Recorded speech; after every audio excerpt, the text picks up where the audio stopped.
Here we go. I think that worked. I gave you a Colette brand. I hope it was good enough. It sounded weak. We'll give another one. Oh, that's good. That seemed better. So, man, weird day yesterday, my friend. Yeah, it didn't end the way that it started. No. Right? Some of those, you're like, Mammoth is great. You know, we get a couple days of rain a year.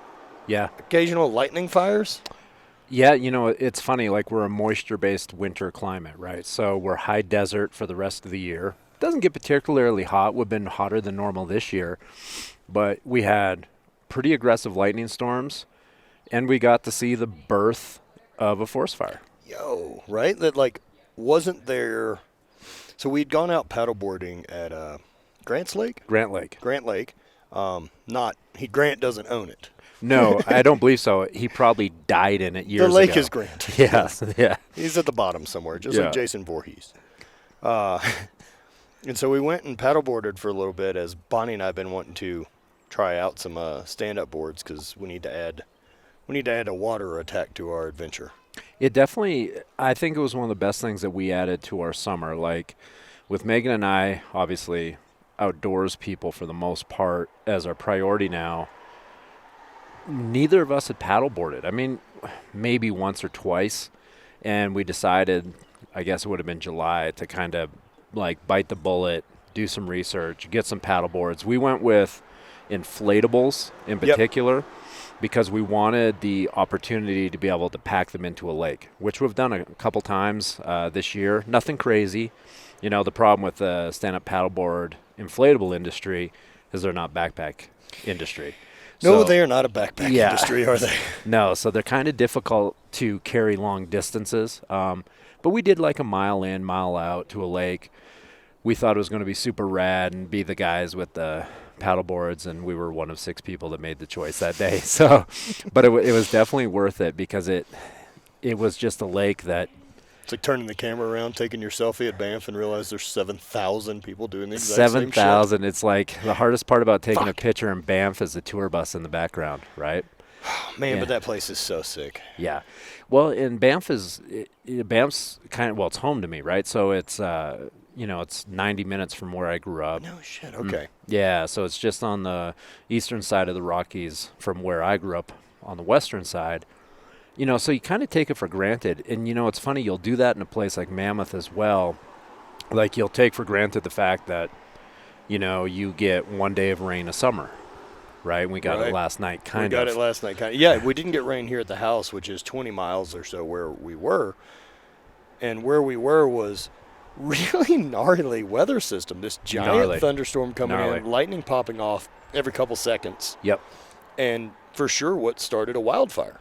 And from the looks of it, quite an aggressive one. Well, there's so much wind when the lightning had started but rain hadn't started yet. The wind had picked up a lot. Well, that's the thing, and that's the part about Mammoth that's kind of an interesting reality. So it's like we're at 8,000 feet. So our porch, or our patio right now we're sitting on, we're about 8,001 feet off the ground, right? It's from sea level. So we're a high-altitude town. Mountain chairs start at about 9. The gondola gets out just under 12. Whoa. But Mammoth is notorious for wind.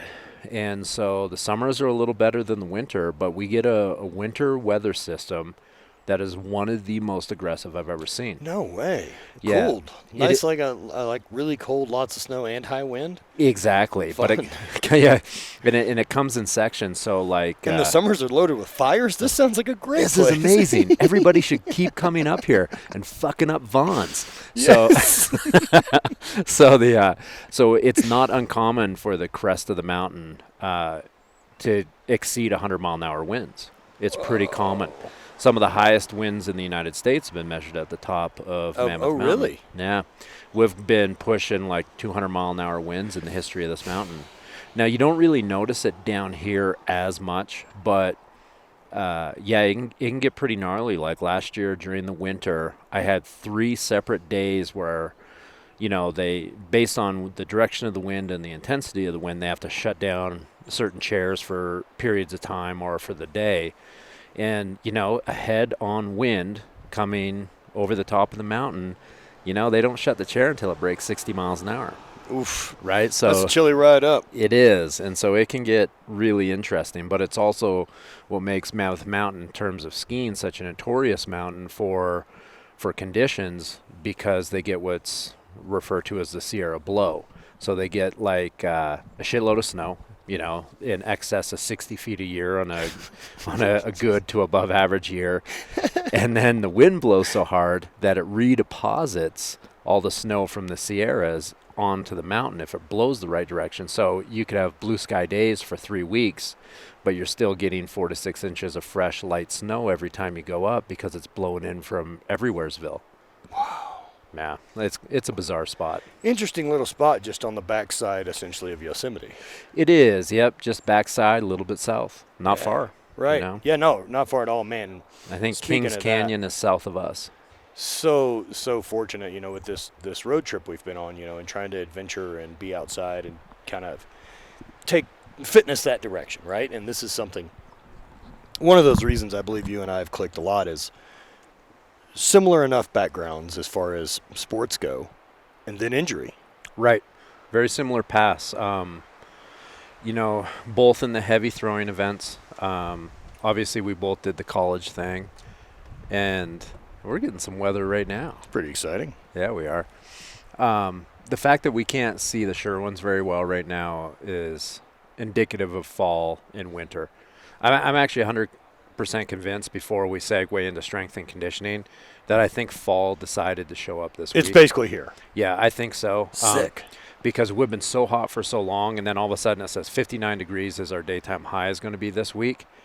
I don't think we recover from that at this altitude. Yeah, you may end up having a hot spell. Yes, but we're going to start sliding into fall over the next couple weeks. I can't wait, dude. Yeah. Fall's the best. Yeah, I like it. I'm ready for it. I moved to Mammoth for the winter anyway. The summers are amazing, but the winters are world class. We didn't leave St. Louis essentially June 30th and decided to go south to find hotter weather. Right. Yeah. We went to Montana in the Pacific Northwest, like for good reasons. Like, oh, it's always fall here. Like we'll head that way. Yeah. Well, that's exactly it. And it's funny, like when I think of Montana and I think Idaho, because that's where I started my throwing career. And it's like, it's funny what you used to put up with up there. Like Wyoming in particular. I remember we had a home meet in Wyoming when I was at the University of Wyoming. And I took, back then, no cell phones, right? So I had to I took a photo with a Polaroid camera. And they were throwing discus in the morning. It's really hard to analyze throws that way with Polaroids. It's like Stephen Wright used to tell this joke, and what the sweet shit. This is great. So Stephen Wright used to tell this joke. He said the power went out in his house and he wanted to make a sandwich. So he had to use the flash on his Polaroid camera. He had 76 photos of a sandwich being made. Oh, no. And his neighbors thought there was lightning in his kitchen. Jesus. Right? So it's like, and that's how it was with this. I took a picture at 9 or 10 in the morning during the discus, and it was like 55 degrees and sunny. And I took a photo at 2 p.m. We had a foot of snow. And that was May. I just don't have any. All my weird weather experience in life is like hot and hurricanes. Yeah. See, hurricanes don't stress me out at all. Right. Which is kind of how I feel about wildfires, to be honest, because you're going to get a warning. Now, your shit may burn down. Yes. But the likelihood that you die in it, it's low. You'd have to fuck off pretty hard. It seems the people that really succumb to wildfire, hurricane type of situations are people that don't heed warnings. They don't heed warnings, and they think, we'll be okay. And it sucks because most of the time you will be. Yeah, well, that's exactly it. You only get to die once. Yeah, only get to die once. And I've had friends, especially in Florida, that, kind of use the every other hurricane methodology, right? Like, we left last time and it didn't do anything. We're going to stick it out this time, and the roof of their house blows off. Right? And you're just like, well, shit, I guess it's always going to be one or the other. Yeah, man, I was in Louisiana, and Katrina happened 2 months after we got the bike shop open. Yeah. And we had a 5x8 trailer in the parking lot, with bikes and some ramps and other shit in it. It was a heavy trailer. Yeah. And I remember sitting at I went and slept at the store because I'm 20 or 22 years old at that point, and everyone's talking about this is going to go south and there's going to be violence and looting and all this shit, and I may as well go protect the bike shop. Yeah, anyone's fucking breaking into this place in fucking Baton Rouge. And I'm watching this box trailer just get thrown around, just move, slide right and left around the parking lot just from the wind. And that's a frightening thought, right? Because there is absolutely zero you can do as a human to offset that. Well, man, wind is one of those things that if when I'm working on some ideas, kind of wigs me out. Like, I understand wind laying in my house in a fan. Yes. This generates this. Yes. I don't know where this starts, right? Like, there's not a thing. It's this high-low pressure system that creates a vacuum and pulls one toward the other. And absolutely. Or it's a butterfly that flaps its wing on something, right. Some fucking bullshit. But, yeah, wind freaks me out as well. Like, maybe because, like, going to school in Wyoming, that it was windy all the time.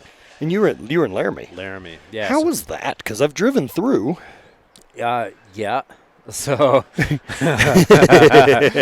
so it's gotten better. You know what's funny is I graduated in 2001, and I did not return to the city of Laramie until 2018. No shit. Yeah, man, because I had so much baggage with my university career, right? So I had, horrific NCAA coaches. Now, in today's world, they'd be on the front page of the Washington Post, right? So I'm not sure how mine escaped it. No, we had some horrific shit happen. We had, stuff that was done to female athletes by coaching staff that was so horrific that, they should have probably been arrested, So there was all that type of mental warfare back in those days. And then on top of it, so even if I escaped some of the psychological bullshit a little bit, I got blown up there, right? So that's where I, in a 12-week period, I got a metal plate in my foot and a mid-patellar rupture, right? So as much success as I had as an NCAA athlete, I had more traumatic event, right? So like NJCAAs or JUCOs, where I was with Bud Rasmussen out in North Idaho, that is absolutely collegiately the fondest time of my life. Right. Like, he did it right. That was, like, if I could have had my JUCO college experience for 5 years, I would probably be still sending them money, right? And what's really fucking cool about the throws is, like, you're not going to see that in the NCAA football, right? No. There isn't some secret killer that snuck into a JUCO that needs to be a first-round draft pick. He's playing for the big schools. There's no money in track, and so you still have to fit your own bill. Even for me, right? Like, so Louisiana offers a thing called TOPS, and so it was like a certain score on the ACT plus a certain grade point average in college with some curriculum, right? And they pay in-state tuition. It's great. It's a great plan. And so that plus, I was an invited walk-on, and that turned into books and room. Nice. Within the first year that I was there. Yep. And, I mean, what people don't realize is, like, so your football team has 100 athletes, and they get damn near 100% of them are on full rides. Yes.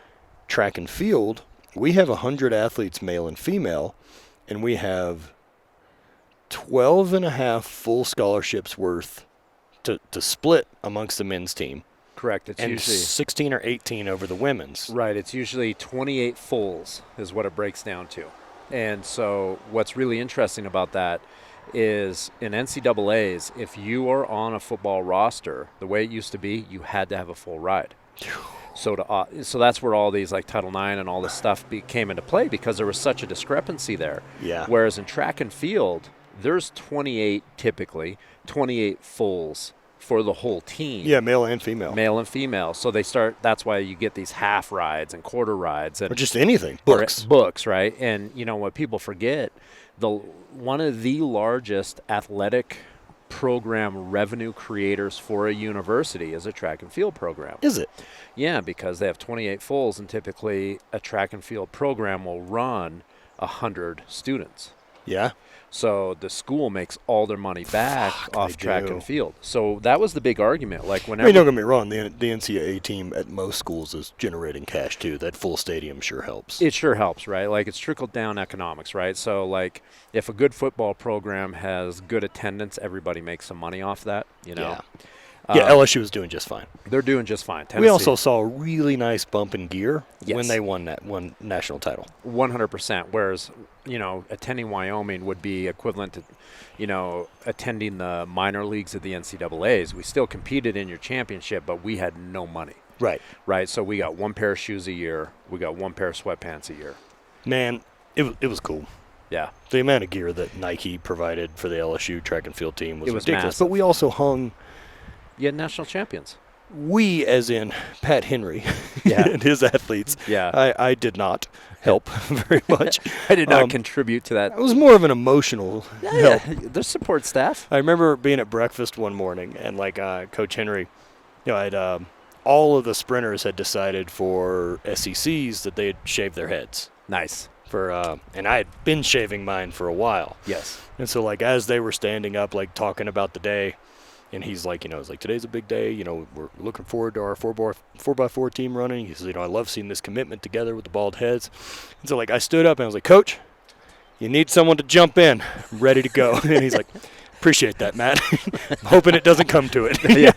Hopefully we won't need those points today. Right. Be a real slow leg. Yeah, that's exactly We did great except for that 2.5 minute leg in the middle of the 4x4. Hey, why did you stop? Why'd you stop? And you know what's so funny? People are so crazy. When I remember coaching my first year coaching in the NCAAs, I coached for some real douchebags, right? So I was assistant throws coach at Eastern Michigan University. The head coach, who got totally fucked over by his assistant and eventually got pushed out of that job. He was a great dude. Brad made it a year. He hires this assistant from University of Michigan. The guy was a well-known distance coach. Had been Wake Forest before that. And that guy, as soon as he got to Eastern Michigan, you could see it from day one. How do I remove my boss? And you know what? Not only did he do it, he's been there 20 years. Good for him. Right? So he fucks over Brad, But I remember that guy. So typical distance coach mentality. He, it's like herd training, right? So you get you got 30 guys that some are full riders like we had, some are just walk-ons. And you don't have to overcomplicate the bullshit with that type of training. So you got 30 distance guys, the cream rises, the rest kind of tag along. Be training partners is what they end up. Training partners, right? There's no, I don't care what anyone thinks. There is nothing technically technically coachable on a volume distance day. He sends his guys out to go do a 10-mile whatever as a group. He just comes back to the fucking office and waits. Right? So, and people don't realize that. Did you die? Perfect. Yeah, great. Oh, shit. Okay, your running mechanics were established when you were in high school by your real coach, so I just have to keep you running. And, we had an Ethiopian national champion. Guy didn't coach him fucking at all. Right. All you did was not fuck him up. Not fuck him up. But coaches fuck that part up too. They can. And whereas the field events, you have to deal with each person individually all the time because there's so much technical application. And I remember, so I was coaching Eastern Michigan, and I had 6 guys that were there before I got there. One Nigerian guy that was my conference champion. The rest were just walk-ons. Why were they walk-ons? They'd never had a throws coach. Right? So these guys were just like, hey, I did track in high school. Can I do it here? And the head coach was like, what do you do? Shot put? Oh, you're 5'11", 175. Perfect. Jump in. This is the NCAAs. Good to go, man. We'll throw some fucking book money at you. So that's what I got to. And they were good kids, but they're not track and field throwers. And I remember this dog shit human that I had to work with that came over from University of Michigan. We get to conference. I have a conference champion in the shot. Everybody else did what would be expected of walk-ons that are massively undersized, right? Right. They placed 5th through 10 at the conference. And I remember... And stoked about it. They all PR'd, right? Yeah. And it was funny because there we were, and my last athlete does his last thing, and he gets 1 point, right? And I remember this guy, John, just slaps this piece of paper. He's like, oh, fuck, well, I guess that's a waste, right? And I'm just thinking in my head, this guy is what is wrong with NCAA coaching at its most fundamental level. He's a complete lying fucking snake who actually doesn't coach or produce anything. All he is good at is looking at a stat chart from high school and knowing who to throw money at, or even better, he was taught by somebody how to manipulate the international student roster. And right? And so they know how to go to a country where no one's really paying attention, and they know how to get that kid from Ethiopia. And how to get him paid to be there. And how to get him paid, how to get it covered, right. How to get it covered, because mysteriously when we got fucking the kid from Ethiopia that was a national champion, we got money for shoes very shortly after for our program. So it's like when I look back at that, I'm like, oh, you're not a coach. You're a recruiter. Right. I was a coach. There's a huge difference between the two. There is a difference. You need both. You have to be successful. Yeah. And you know what? I'm not saying that all successful track coaches are just good recruiters, but there's a lot. Dude, I tell you, man, and it's rare for me to think of it like a long-term coach that I had for an extended amount of time that I don't have something to critique. For sure. Or like a weird rub. Because it's so different than team sports with track and field because it's all yours. And so the success is yours and the failure is yours. Yeah. And most of us own the failure part pretty fucking good. Yeah. That we never point fingers. Yeah. I'm the one who didn't show up and get my job done. Yeah, didn't qualify here, didn't train. Yeah, I didn't Something perform. didn't go right. Yep. And that's what we all loved about that sport instead of football or any of the others that we grew up in. It's like, man, fuck depending on this bullshit center that I don't trust. Right. Yeah, exactly. Fuck it, man. I'll take all the failure, but the success is mine too. Can you imagine being on one of these high-end football teams where there was a massive scandal and you're not a part of the scandal?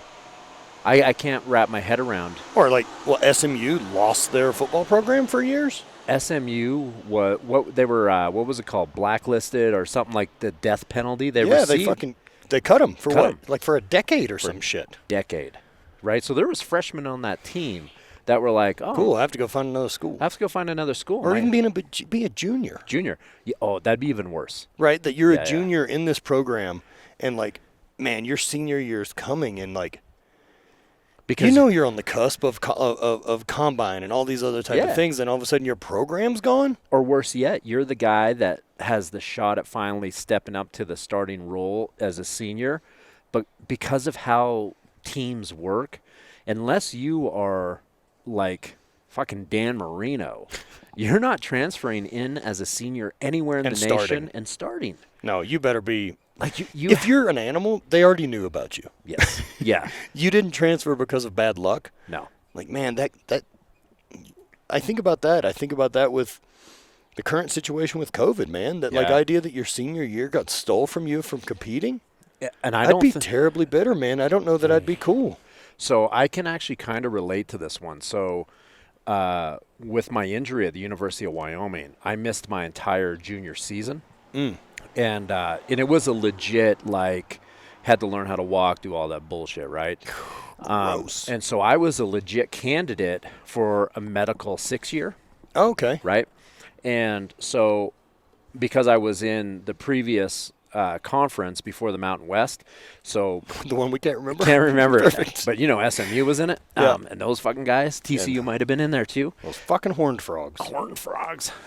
So what ended up happening is, when I was coming off of that injury, we had another guy, Boyle, who was a defensive end in football, really got messed up too, had to miss a whole season. And what was really interesting is it was the first year into the Mountain West Conference. They went to the big whatever get-together, and both Jeff Boyle and myself were put forth as medical 6th year or medical redshirt carryovers. And they pleaded the case or whatever they do. I didn't even know the case was being pleaded until it was done, which I think is really suspect. It's a bit odd. Yeah. Why wouldn't you be involved in that? So I should have had a voice, right? Right. And so we were both denied. Like both. Yeah. So they vote on it, and it was like basically whatever it was at 10-1. Like Wyoming was like the only one's like, hey, what do you guys think this would be cool? What do you think this would be cool? And they're like, no. And it's like, well, no shit, no. I was ranked number 1 in the fucking world, and Jeff Boyle's a potential first-round draft pick. Yeah. Until we got smoked, right? And so they just shot us down, and no one fought. And then I remember the conversation was like really like haphazard. Just matter of fact. Yeah, they're like, hey, we applied for your 6th year, it got denied.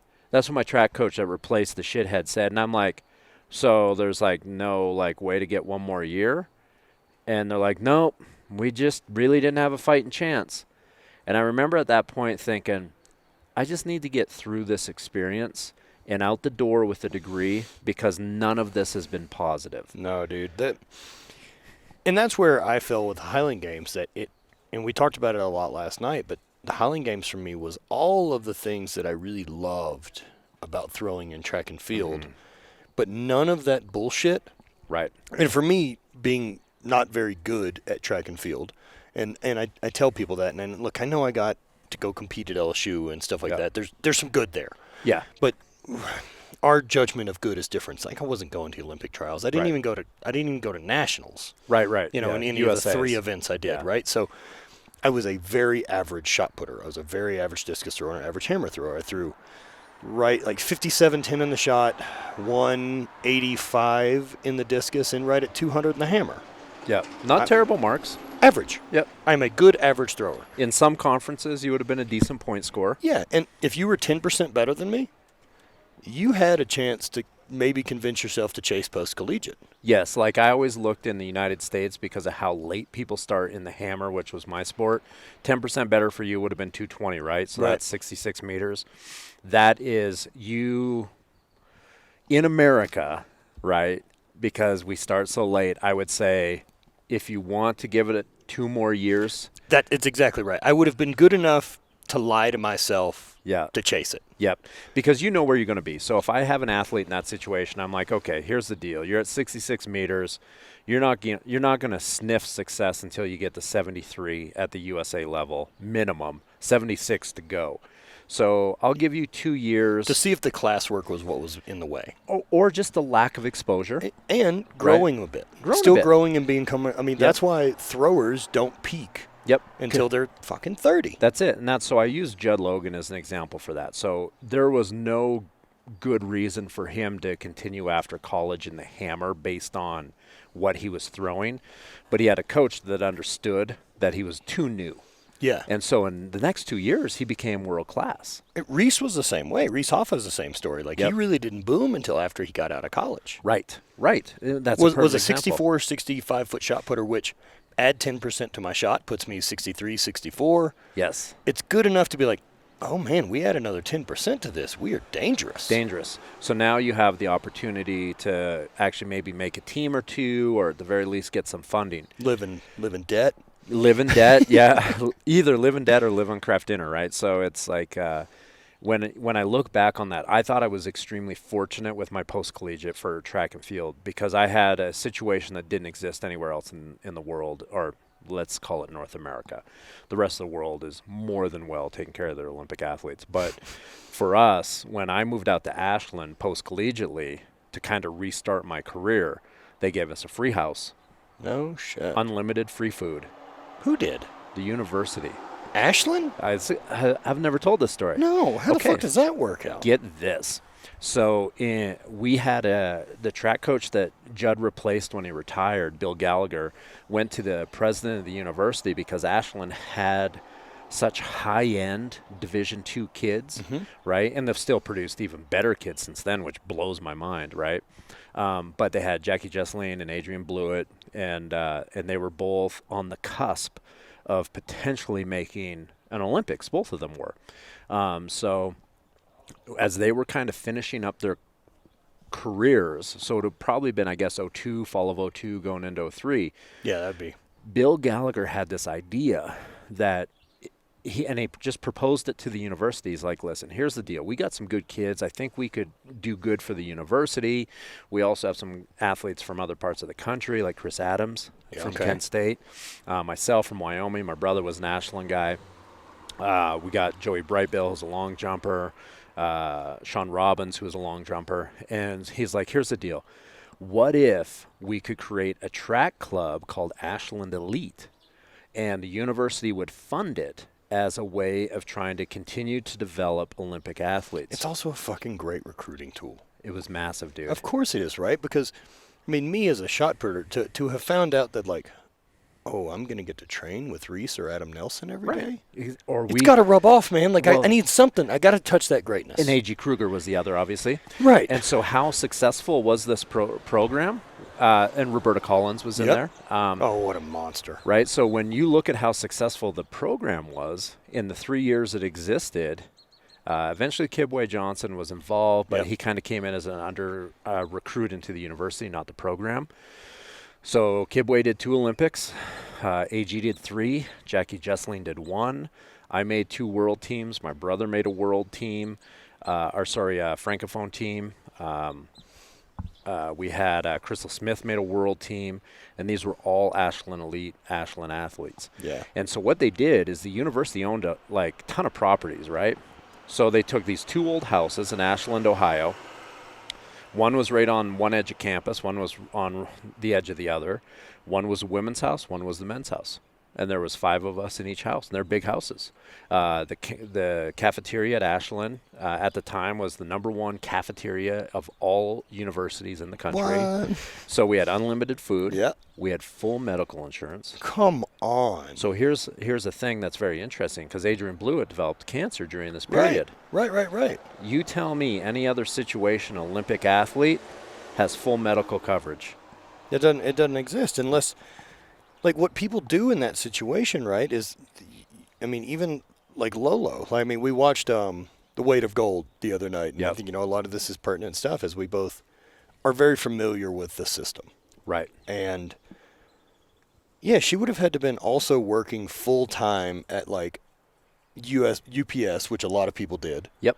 Because it had a flexible schedule. Yep. They let you work at night, or you fucking bartend. Yeah. Or bounce as big guys. I moved gun safes. Right. They moved gun safes.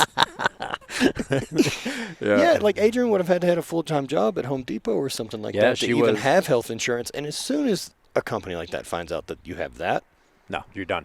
They can't afford it. Nope. And the university didn't even bat an eye. Fucking good on them, man. Yep. At least you hear occasionally, like, it outweighs. Yep. They did everything right. It just wasn't sustainable. Of course. Right? As you can imagine. So yeah, it just doesn't generate any money. Doesn't generate any money. I think it would work now at Ashland more than it did then, because when we were there, they didn't even have a track.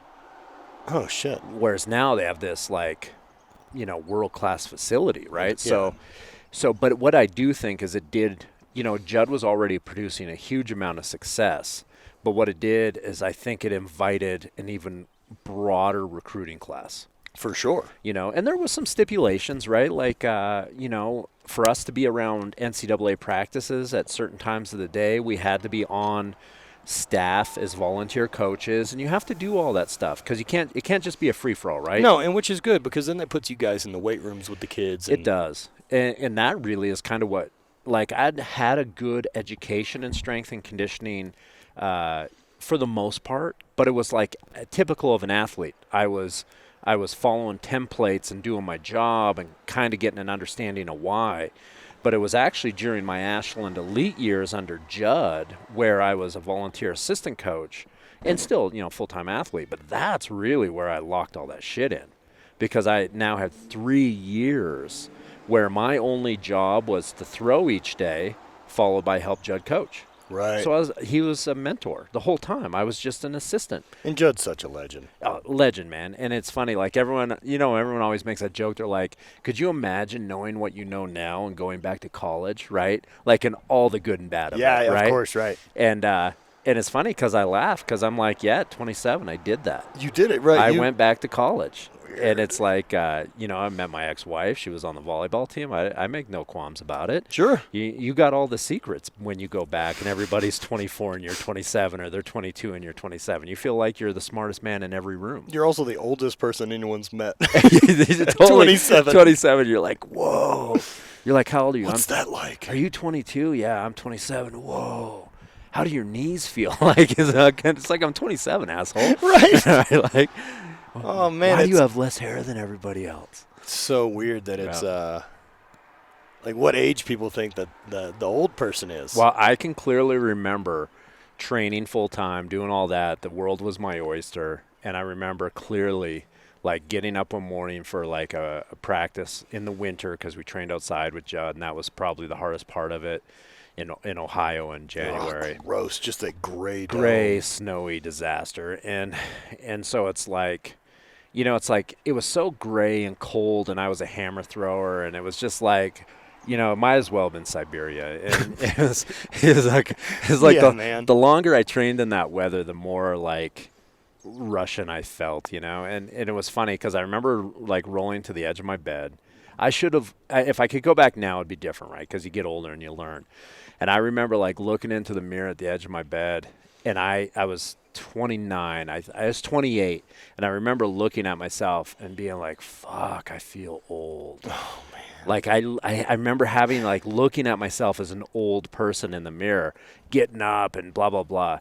And it's funny because I think back, I was in peak, for me as an individual, peak human shape. Right. Like I have never been stronger, faster, fitter, fucking anything in my life. For example, we did German volume training because it would have been about the right time of year. I do 10 10s in the squat at probably back then at 405. So I do 10 10s in the squat at 405. Plus other bullshit. Me and AG are literally limping through Ashland's field house, right? And AG, who's a 3-time Olympian, is like, yo, dude, you think you can still touch the basketball rim? And like we're cement legs, right? And I'm like, I think so. So I dunk a basketball. Yeah, of course, right? Because dunking a basketball at that point, with how athletic we were, it's just like, of course that's a thing you can do. What do you mean you can't? It only took the 30% I had, right? Like, and so it's funny because that was the same period where I'm looking in the mirror going, what am I doing with my life, right?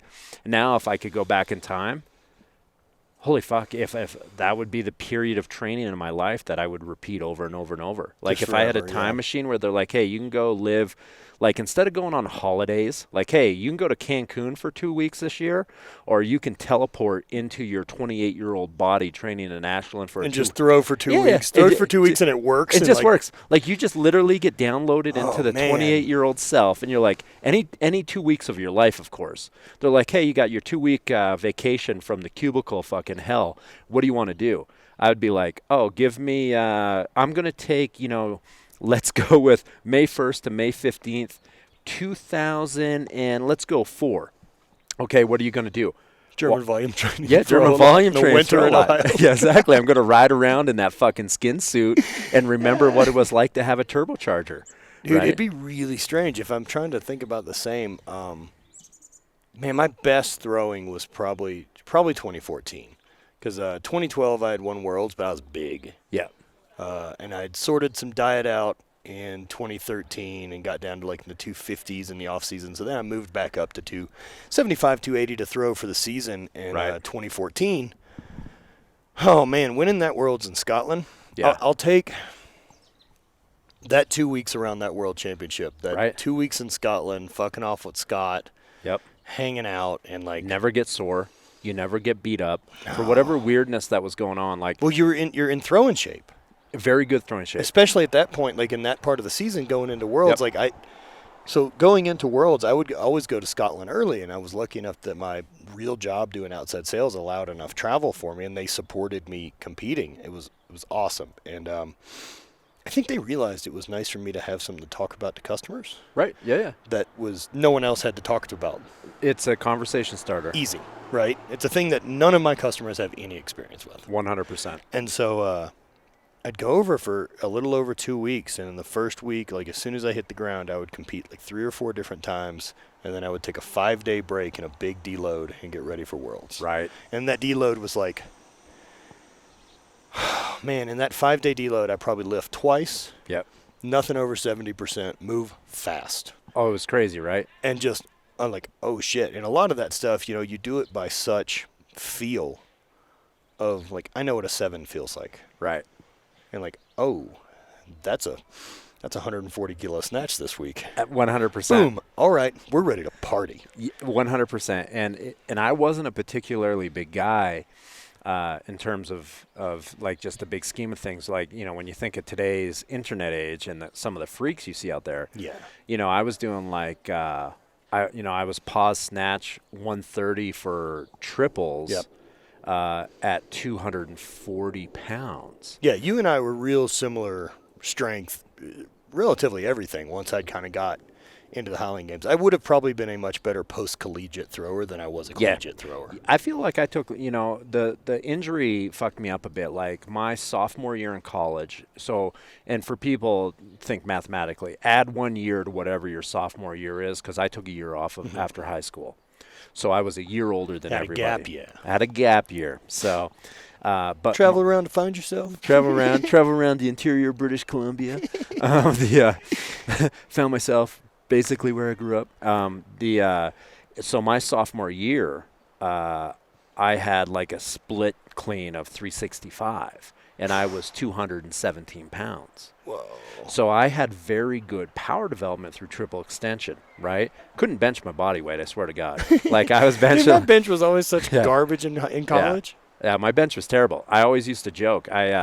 My jerk was 330 when my bench was 215. Dude, I benched 440 for the first time in like January of 2019, just before total knee replacement. No kidding. Yeah. So not that long ago. No, so I PR'd at a lower body weight. Yeah. So I went into that like at 242. Yeah. And I mean, I fucking elbow sleeves on, and I don't care. I benched sure. fucking 440. Eat a dick. Yeah. Anyone who has feelings about it.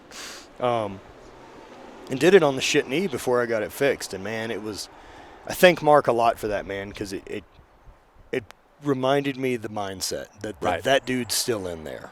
Yeah, 100%. I made a post today and for Instagram, and what my post was basically like, all physical traits are fleeting, including aggression. And I'm not saying, and I tend to write Instagram very open-ended to make people just kind of interpret it as they will whenever I write this stuff. But there's something to be said about that. It's like, lions die that lose their teeth. There's a bit of a psychological metaphor there where, especially as a physical person, when you lose aggression or the ability to at least be aggressive enough to chase something, prey, performance, success, whatever that is, if you lose the aggression to do that, What a champion. What a champion. Right on cue. That's kind of a killer, right? Like your existence very shortly after will start to dim in terms of fulfillment. Well, so part of that is one of those things I consider with hormones, right? Especially in the U.S., right? Sure. That the stigma. Well, this drop, well, Yeah. not taking some, but like the drop in testosterone in men once they hit 30. Correct, and now even younger because of a whole bunch of issues that no one wants to talk about. And I look at it and I know it's not worldwide. This doesn't happen. It sure and it doesn't. sure as shit doesn't happen in more tribal communities. It's No. a very first world failure. Yes. And what I think that is, man, is like you take most men you meet, if they were competitive athletes, are done at 19. Yes. They finish in high school, right? And then it goes job, marriage, kids. Absolutely. And it's broken. Like you stop competing. Well, I mean, and then the marriage and kids, and I'm not trying to make it weird for people, but like you're not competing for pussy. You're not competing for a mate. You're not competing to win. You're not competing to get stronger. You're not competing for a job anymore. Yeah. You've found comfort. Yeah. Personal And so of course it turns changes. off. It does. Your body's like, oh, we don't need this anymore? Yeah. This is where we are, where we're going. Yeah. And a lot of people that don't cognitively realize that they have to keep something about that whole process, like keep pursuing your mate, keep pursuing personal activities. Like I always tell people, it's like when you meet someone for the first time in a relationship and they like you and you like them, they like you where you are that day. Right. And what a lot of people have a tendency to do is they both like meld together. Like a lot of people have this romantic idea that a man and a woman or two people or doesn't matter get together and they start dating. And when they get together, they become more symbiotic and they start to share everything and share beliefs and share ideals and all these wonderful things where you almost don't even see the person anymore. You just see reflections of yourself. And it's like, that's a fucking terrible thing. It is. Because you are no longer who they pursued. And they are no longer who you pursued. You're just this mush of each other. And it's a tough thing to avoid. It is. Especially when... Because it's easy. It's easy, man. And especially tough when you're no longer really pursuing anything. And that's what happens is people aren't pursuing anything. They're surviving. Yep. And to me, that's really what that freedom of America is, of that.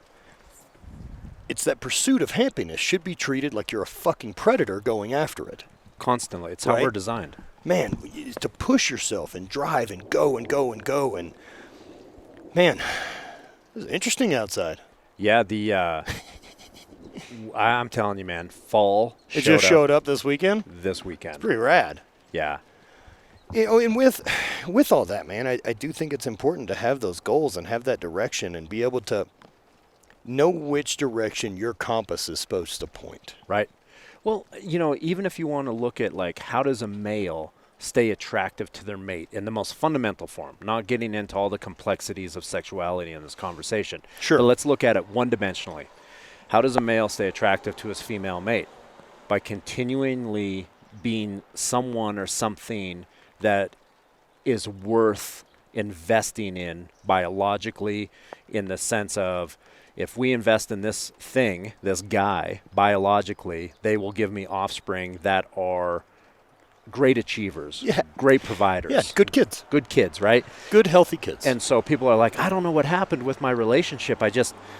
My husband he doesn't do it for me anymore. And it's like, no, that's exactly what happened. Right. He doesn't do it for you. He doesn't do it. He shut down so hard. Well, did you ever bring this up? Yeah. Have you ever talked to him about the fact that he sits for 4.5 hours on the couch at night after work, doesn't interact with you at all, but yet when you go see his buddies at work, they all see him as a go-getter and an attacker and a great achiever, but for you, he does nothing?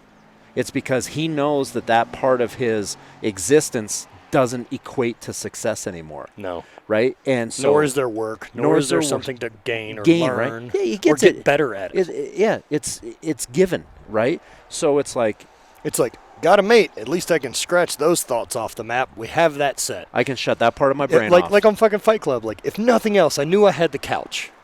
Exactly. I don't have to think about a couch again. Yep.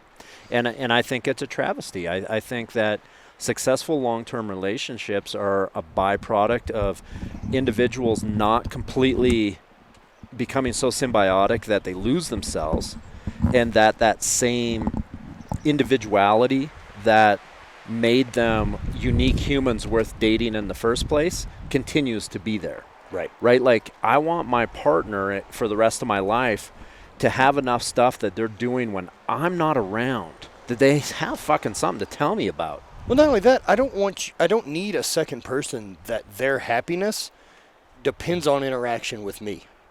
It's death sentence. If we're not both happy, singular, we're not going to come together 50-50 and create happiness. It's impossible. No, it ends up just being this sacrifice. And it's a weird one, right? That it's tough for a lot of people to realize. But I remember, when I got into my relationship with my ex-wife, and my dating history prior to that was not fantastic. But I remember getting with her, and I was really confused for a long time because, like, I knew I was into her. Yeah. But I couldn't put my finger on what I wasn't finding. Right. And what I'd come to realize is I was like, oh, there's no drama. Yeah. And she's putting in half the work. Yeah. And, like, the second you realize that, you're like, holy shit, this relationship doesn't have to be this constant chase. Yes. To try to fix and unfuck and do all this. Bullshit. You're both team, and you can work together for the greater good. That, and in my current relationship now with Bonnie, that's something we talk about all the time, that this relationship will always work as long as 1 + 1 = 3. 100%. Right. It's like you see these, as I always used to tell people, it's like, listen, I don't have to love what you love.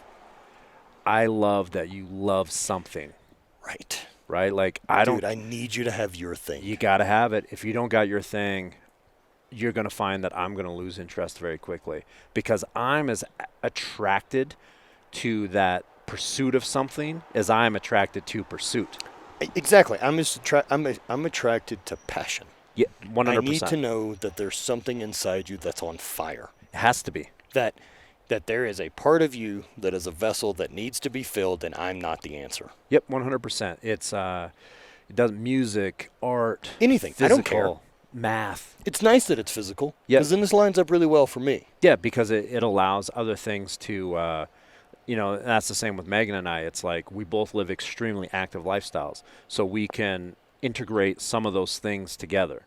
But there's things that she does that I just don't have a gear for. Right. Right? Like, I'm never going to probably be much of a cyclist. Fair enough. You know? Same. Yeah, right. So it's like I enjoy it. I do really love the bike, but yeah, I'll never be good at this. No. Whereas she's an animal. 100%. And so she can go out on rides by herself, and that's her thing. Yeah, the tough one, I think, for guys like us, and to think about in those situations is sometimes, and I do this with Bonnie too, like with going to the gym, because she loves training, right, and fucking loves it. I like training for things. Yeah. Right, like yeah. I like improving things I'm doing. Yeah. By working this back in and doing the homework and figuring out mobility and increasing endurance and doing all these things. She loves that, but also loves training. The actual process. The actual every day in it for the sake of training. Mm-hmm. And that's not always where I want to be. And right. and I've spent a lot of time inside a gym, and I don't want to do it a whole ton anymore. But I have to realize that there's some days that just to go share the time with each other, even though we're not doing the same program, we're not working out together, we're in a shared space. Yeah. And we're both happy to do our own things. Yeah. I don't need to know what her program is. No. She's chasing a different pursuit in life than I am. Yeah, I agree 100%. And you just end up, like I don't need her to like bikes. No. But what I need is for her to not be mad at me for wanting to get into bikes. Or being mad that you went out for 2 hours on a Tuesday. Yeah, or with all that said, like, and I think you and I can get into a place, especially with, like, say, cycling with someone like Megan, and be like, I have to be ruining your day for you to do this with me. There's no question. Right. Like this can't be fun for you the way you want to ride a bike. Yeah, exactly. I have an e-bike with an electric motor for a reason. And that's so she doesn't have to go so slow. Yeah. That's it. Yeah. That's it. That it's not because. But how fucking great is that to give the opportunity for you guys to share a thing that she loves, that because you don't love cycling, you're never going to pay the rent to get that access. And I'm not even going to lie about it. Nope. Like, people are like, aren't you going to put in the time? No. I will. That's one thing I'm never going to put in time for. It's like, I would have to sell so much other shit that I'm into to be able to buy a little bit of that, to be even a fraction of what they are, that it is a bad investment. Well, that's part of why you and I got together earlier this year and started the Daily Destroyer type stuff, the daily programming we wanted. We were both very similar mindset as athletes, and then our pursuits at this point in our life as retired athletes are in a real similar spot. And I thought it was beautiful what you said, about specification the other day, and the way that you broke that down. Right. That we had pursued a very specific goal for a very long time, which was just throwing as fucking far as we could. Right. Literally starting to thread the eye of a needle. Right. Like, it gets so specific for so long that you can do a lot of tricks and mess around a little bit, and people will be like, wow, you're super athletic. And you're like, yeah, I'm super athletic. But when you get right down to it, you are so finite in what you're trying to do that you lose, like, you may even be in good shape. I'm not saying that. You lose the skills of doing other stuff. Yeah. Like, people will be like, hey, man, how long has it been since you skied? And it's like, well, it was so long they made new stuff that didn't exist, right? Like, so to go back and become a generalist after having been a specialist for so long, it's nice because there's not as much pressure. But at the same time, there is a stress to it because you realize that things that you assumed would be easy are no longer easy. Right. And things that were really complex are effortless. And that's a strange place to be in. And for me, the mentality really changed whenever I started enjoying that I was bad at things. Yeah. Because being bad at it was like, okay, now we have a thing to figure out. And like, man, you know how long it's been since you and I had that weight room time of newbie gains? Oh, Jesus. Yeah, I don't remember it. I don't. Right? I don't remember the progression of it in high school. I remember not being able to bench, much more than the barbell when I got to high school at like 175 pounds, and I benched 315 by my senior year. So, like, there's my newbie gains. There's my fucking first 4 years of life. I put on 100 pounds as a person. I became a man. Yep. And, look, the beauty of high school strength and conditioning is as long as the kids don't die, Yes. chances are they're going to get stronger. They're going to get stronger. Find me a 14 to 18-year-old man that didn't double his bench press without ever lifting. My arms grew an inch a year between the ages of 15 and 18. Yeah, from 13 to 18, from 14 to 18, I put on 2 pounds a month of body weight for 4 years. Yeah, exactly. Yeah. Okay. My poor parents' groceries. And Andy was around, too. It's another fucking monster in the house. Well, and that's exactly it. It was like it took no effort. I mean, no. I remember my biggest concern at like 17 was these god-awful stretch marks on my quads and biceps, right? I was growing so fast that I had like tiger stripes on my legs, and it looked weird. Yeah. And then I was like... And then people are like, oh, those are just growth marks. And I'm like, but why are they horizontal? Yeah. Right? They're not. Why aren't I getting taller, you bastards? That's exactly it. It's like I don't have my stretch marks aren't longitudinal. They're horizontal across my fucking leg. I need some vertical stripes on this machine. Yes, exactly. I got tree rings, and I'm not getting any taller. And so that was weird, and it was funny because there was a part of you that looked at that as like, holy shit, I'm different, right? Like there's I didn't ever, because I grew up in such a small area and so isolated, I never really saw myself as like going to the U.S. and doing all the sports and stuff. But there was something about like those experiences or just something the weight room did that other kids weren't experiencing, that for whatever reason, when everything was said and done, I knew that I was not really the same as everybody else. Where I felt that was really like I realized how quickly I could pick up new skills. Yes. Especially at that age. And a lot of diverse ones. Yeah, like I remember being at football practice one day, and then we had gone to a friend's house whose, younger brother had a trampoline. And I was like, I'm going to go ahead and get up on this thing and see what's going on. Immediately figure out how to do a backflip, which I immediately turn into a gainer, which I can do a gainer into a front flip going back the other direction. Right. Backflip with a full twist. Like I had body control. Right. Got it in spades. You got the cat gene. Yep. Right. And then, doing that and people being like, what? I'm like, what do you mean? I don't know. This wasn't tough. You just throw your head back. The rest of it falls. Yeah. And it sucks because, like, man, I would be, and I knew this as far as a coach and my ability as a coach, especially with throwing. If you were already pretty good, I could help. Right. Right. Because I can see the details. Yeah. But if you're day one and you're doing that squat shot put and don't turn, and I'm not the guy to coach you with like, we're going to start you with left foot to the instep of the right foot. Like, I need you to know how to get into a power position. Like, I'm not your coach. Yeah, exactly.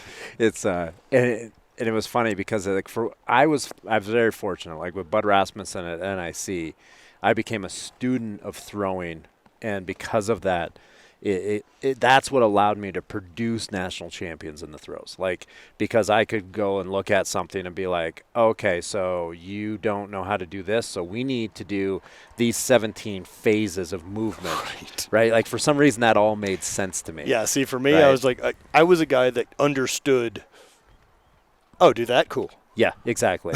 Right. So, and that makes sense. Like, and I do think successful athletes do break down into categories. Like, there's like for me, I had to understand how the cog and the clock worked to be able to tell time.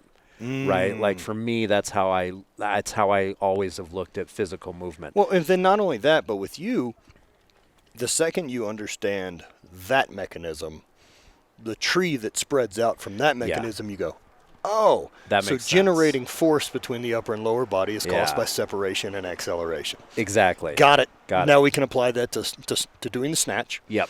We can apply it to all these other To things, all these right? other things. And so I was very much that way. Like, so when I used to look at the complexities of track and field, you know, I was like the throwing events, say rotational shot, I was out coaching veteran coaches by the time I was like 20, 21, because they had a tendency to like get too philosophical. Right? Like a lot of track coaches like to philosophize the physicality of human performance. And And I'm like, turn your fucking leg. Turn the right foot, Yeah, asshole. you're not turning your leg. I don't care about what you felt. Right. I don't care how it feels. Here's a video. This is wrong. Yeah, if you turn your foot, it'll go further, right? Go further. There's a lot of this stuff is math. A lot of it is just, it's not philosophy. It's not like floating through the ring. Like you always used to hear stuff like you need to float and feel. Yeah, like a perfect example of the math of this is if my frame and a shot put was getting ready to throw, if I was going to get ready to throw and Ryan Krauser's going to get ready to throw, and let's say all of our lifts are identical. Yeah. And our technique is the only thing that's different. Yeah. He's going to outthrow me. He has a longer time to push on the ball being 6'7". And he drops it off a higher building. I can't fake that part. Nope. It's physics. It's just physics and math. He can accelerate the ball longer. That's why I threw hammer, not discus. Right. Right. I could create rotational forces, but I didn't have the scaffolding to compete with someone that was 6'6". Didn't exist. I mean, I would have to go so much faster, like Fazicus. Remember that guy that had the fake penis at the Olympics, right? He did a Wizinator. Yeah, the Wizinator. What a champ. No one knew what a Wizinator was until Fazicus used it to pass a drug test. Swinging out a fake dick. And you know what's so funny? I heard it was purple. That was the real problem. It was really weird. Your blood pressure's too high. You know what's really funny about that? You must be a power lifter. Is it makes you realize how few guys, even in the job of staring at wieners taking a leak, actually stare at the wiener. No. Because no one wants that job. No one wants that right? gig, dude. It's a weird gig. They're like, you got to watch them piss into a cup. Do I really? Yeah. I have to get up at 5 this morning to drive to someone's house to go watch them piss. In a cup. Come on, yeah, man. exactly. Like no one's into that position. No, that's why they're shitty. They're so shitty. The only person that wants that job is also asking for photos of feet on the internet. So it's like, dude. And so, but it was funny with the Wizinator in particular. All of us knew Fazicus was fucking running hotter than fucking the sun. Like, we looked at that guy and we're like, that guy's on so much drugs. He's running hotter than the sun. There is no fucking doubt. No doubt. Everyone knew. It's like, he's a 6 foot tall world champion in the discus. Right? He's going so fucking fast that it doesn't make sense. It's like, how is he doing it? Oh, he's wearing a plastic dick full of piss. Got it. Right? The guy was basically just like mainlining gear through Olympic Games. Right. And the thing people who don't get it will think is that was the determining thing. Yeah. He's a freak. Oh, Jesus. Among freaks. He was a hammer thrower that converted. Right. He's a freak among the top level guys already. Yeah. And then he figured out a way to pour jet fuel on his own fire. Yes. And man, drugs and performance enhancers work exponentially better the better you are at the thing 100%. You're trying to do. 100%. It's not the drugs. It's not as the Hungarians used to say, if you can get the 75 meters clean, then we will give you the drugs to get the 80. Yep. Most Americans, drugs or no drugs, will never see 75 meters. Well, as we're sitting out here in an actual rain now, this is a first for my podcast. Downpour in the desert above 8,000 feet. Let's call it. Let's wrap up some bits on Daily Destroyer. So Derek and I really developed this program for, athletes that were like us, that spent this time chasing a single pursuit and now want diversity. Yeah, want to be able to do more, still feel strong, because that's part of our identity. Yeah, absolutely. And we want to be capable and able and even that hike we got to go do in Yosemite 2 days ago. Which was no joke. Was no joke. We did 7.6 total miles and 3,400 feet of climbing. Yes. And it was a 6-hour day of constant movement. Average heart rate for something like that was, 150, 160 the whole day. It's 100 degrees outside. Yep. It's a challenging fucking bit. It's a grinder. The difference is you and I are no longer interested in chasing a trophy, but chasing the life experience. Exactly. Being able to have a body that can sort of rise to the challenge of a physical life. Yeah. And that's it, right? It's, I'm not talking about setting records. I'm not talking about, Instagram lifts that are going to blow people's mind. But no, it's the work, dude. It's honest, hard work that's going to get you the opportunity to be part of those experiences. And for me, I'm just not willing for the rest of my life to have to, especially after being hurt for a number of years like we were. We spent a lot of years saying, I can't do that. Well, we got sidelined. Yeah, I can't go. No. It's not safe. No, it's not safe. I don't have the ability. All that shit. And I'll ruin everyone else's time. Yeah. I know that. Yeah. And if at some point 20 people are going and I know that I'm the asshole, I'll just not go so 19 people can have a good time. And there you get sidelined again. And you're out. Yeah. And it's because it'll own you for 2 weeks. Yeah. And so, yeah, man, just pouring some ability back and being able to steal some more generalness. Yes. Generalness and the ability to do it in an environment where you're not dependent on a box or a team of people to get you through it either. Right. Like you can do Daily Destroyer in your basement if you have a decent to average setup. And even with that, like we're in a special time right now where gyms are closed, and not everyone's got a home gym, and not everyone has options. And one of the things that I've told people on the program is like, use this opportunity. This is either going to get looked at as 2 ways. This is either a hindrance to you, and you are not capable to make progress without this setup. But the truth is, other people will, which means it's possible. Yep. So why aren't you? I've seen people training through this entire pandemic scenario. Not to be a dickhead, but I'll use myself. I maintained a 550 dead with a 100-pound kettlebell. Right. It can be done. We also have a lot of 550 deads in the tank. True story. Right? Yep. And neither of us are trying to pursue the highest total that we could ever put up. Yep. I mean, even us touching those weights and hitting a max, it's not really this pursuit of the PR. Right. It's more of a litmus test of how is it operating. 100%. Like there was a series of Instagram videos that were meant to be funny because they were. And what it was a photo of a guy on a couch they'd catch candidly. Yeah. And then they would show the picture of what he looked like prior to the pandemic. So funny, right? They were hilarious because a lot of guys went from being Insta-model ripped to fat, slobbish pieces of shit. And it's like, you've been sitting on a couch eating Doritos for 3 months. Yeah, and if you're going to order cookies every night, you got to ride the bike. Got to ride the bike. Like that guy wasn't a power lifter or an Olympic lifter or any of those things. He could have maintained his physique in his basement doing tuck jumps and push-ups, for God's sakes. With discipline. With a disciplined diet. And that's really what's the easiest thing right now, I think, that there is to develop. Like, look, man, you're not going to work. You have time. Yep. And you're going to be somewhere in 6 months. Why not still be in shape and ahead of the curve? Be healthy coming out of the back end of a travesty. And you and I both know from the injuries and how sidelining that gets. Man, I took a lot of that and like being frustrated that I can't train the way I love to train, which is heavy and violent. Yes. Because there isn't anything else that requires that singular focus from me for 2 seconds. It's mental. I love it. Yeah. And it's that mental bit. And then I remember going into the gym because I'm just fucking bored and I miss effort. I miss hard effort. Yeah. And trying to figure out like, okay, I can push the assault bike and crush myself with one leg. Yes. And both handles. And so the effort's the important part, not the what I'm doing.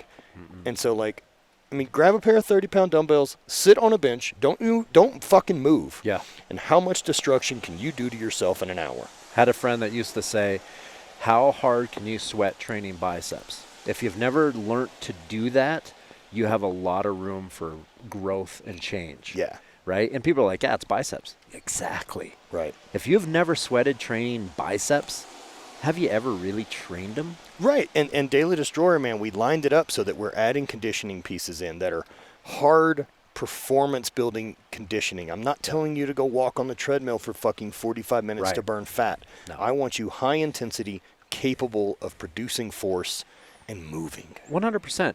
Like, if you can't help someone pack a couch up a set of chairs, but you have a 400-pound fucking back squat, you're not doing anything well.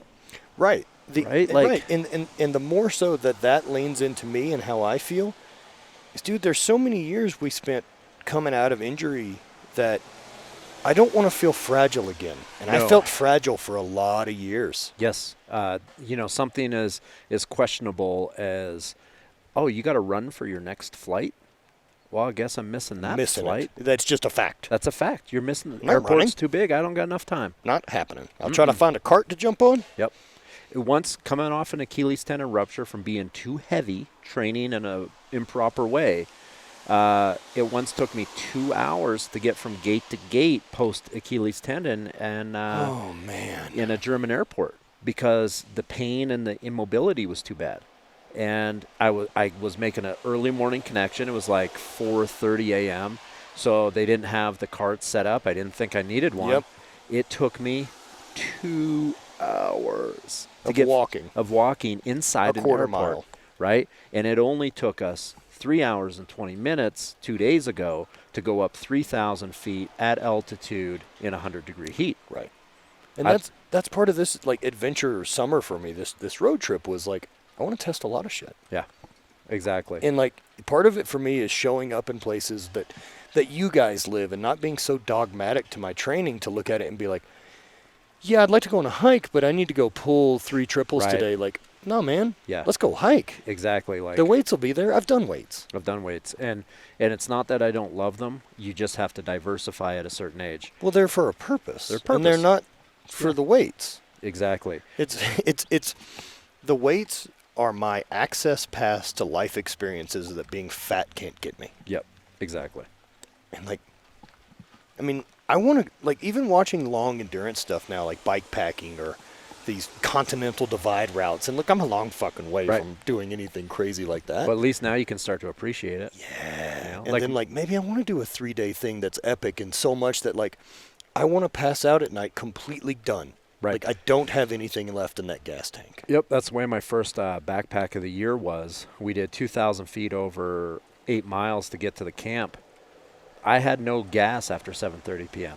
I was like, oh, the sun's going down. I guess I am too, right? I was done. It's like people that hit me with that, well, I just don't sleep at night. I'm like, work harder. I can make you tired. Yeah. Also, get up at 4. Get up earlier, do more. Get up at 4. Yep. Stop sleeping in. You can reset this clock, man. Oh, yeah.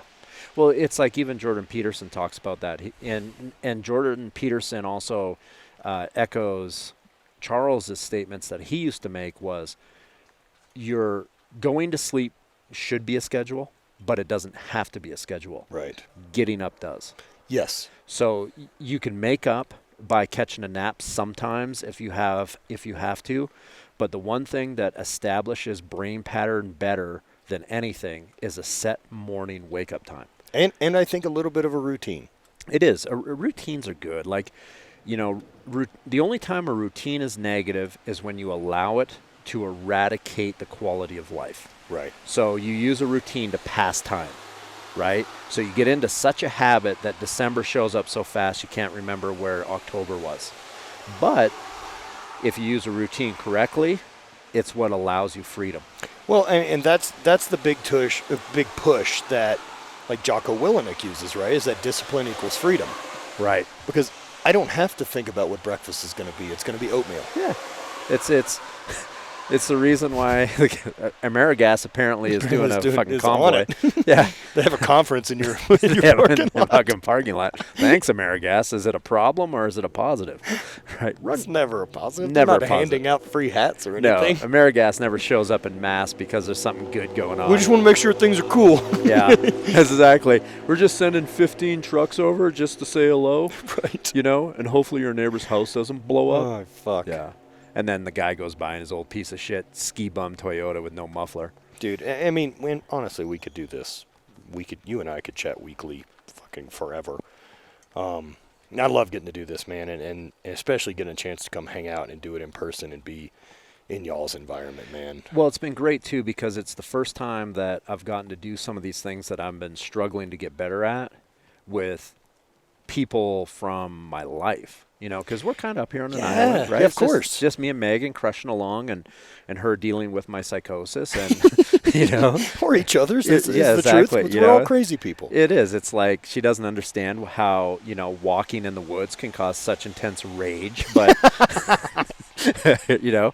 But it's all directed the right way. You're not yelling at her. Not yelling at her. It's just all at myself constantly. Yeah, it's mostly constantly reminding myself that I'm not good at something until I'm good at it. And this isn't acceptable. Exactly. And, you know, so having yourself come up and bringing up your extended group and family, it's like, okay, this is someone that I can talk to about this without unloading It's not an unload. It's an unload. I'm no, like, it's because we're there. Yeah, and it's I get like, it. so this is what's happening. It's like, yeah, I know exactly what that's like. There's something about at least having some confirmation, right? And it's different in person.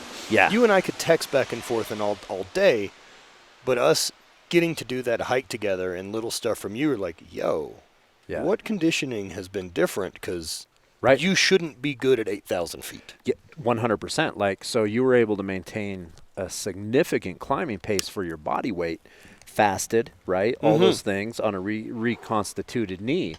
And so it's like the arguable quality maker for that would be long, sustained aerobic conditioning.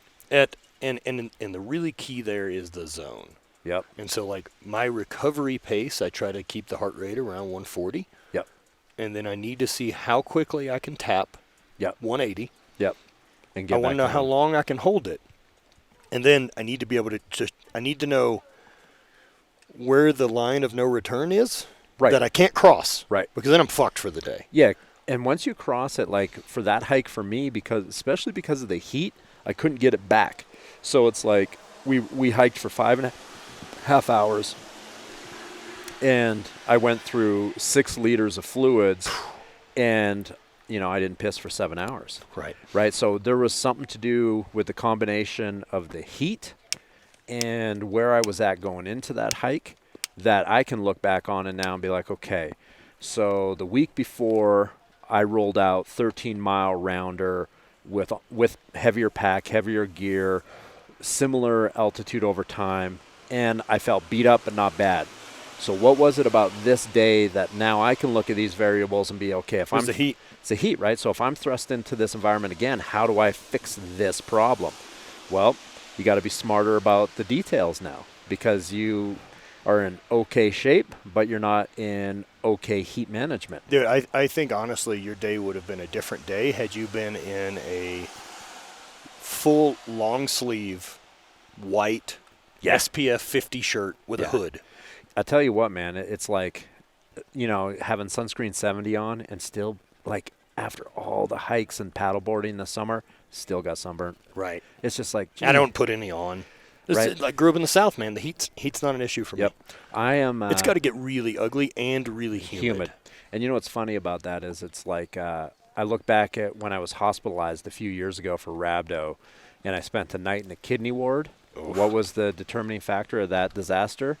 89-degree training environment for 5.5 hours, and it was humid. There was my body just has something there that you're fucking from Canada. You've got a different set of genes than this southern mutt. Yeah, it's like when I lived in a mouth for his entire life. That's exactly it. Like, it's we did a hike a few weeks back. And when we started the hike, it was in the upper 30s because it was really early in the morning. And Megan's like, what are you going to wear for the start of the hike? And I'm Same like, thing I'm going to wear all day. Wear all day. I'm like, I'm going to wear shorts. I don't need a layer. It's 30. I'll be fucking fine. And so we slept overnight that night, and we woke up in the morning. There was frost on all our stuff, right? Our stuff froze.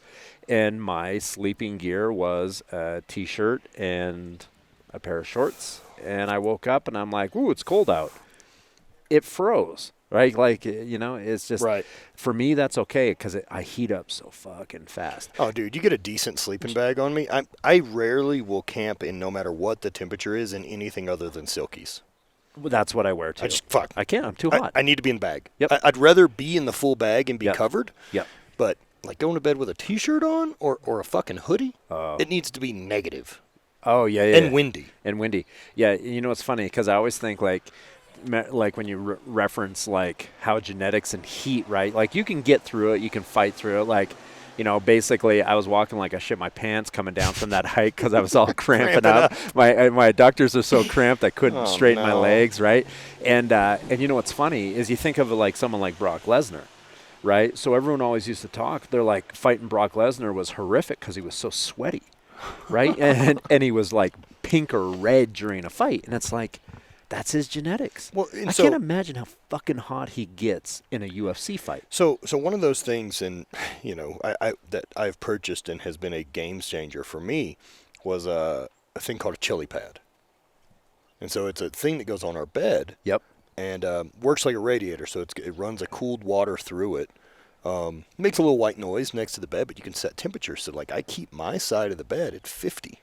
No kidding. So I can sleep under a heavy blanket all year.